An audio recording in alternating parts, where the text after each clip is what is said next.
Nuo pilvo iki pilvo preso atsikratyta 12 kg, o Robertui jau 40 metų.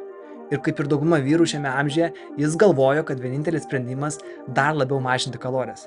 Bet problema buvo visai ne ten. Kai tau virš 30 ir mažėja raumenų masė, mažėja ir tavo metabolinis pajėgumas. Kūnas sunaudoja mažiau energijos, prasčiau panaudoja gliukozę, lengviau kaupia riebalus. Todėl MOP metodikoje mes beveik niekada iš karto nemažinam kalorijų. Pirmiausia, didiname kasdieninį aktyvumą. Atkuriame jėgos treniruotės, auginame raumenų masę, stebime adaptacijas ir tik tada, jeigu reikia, mažinam kalorijas. Nes tikslas nėra tiesiog numesti kilogramus, tikslas sukurti kūną, kuris pats degintų riebalus.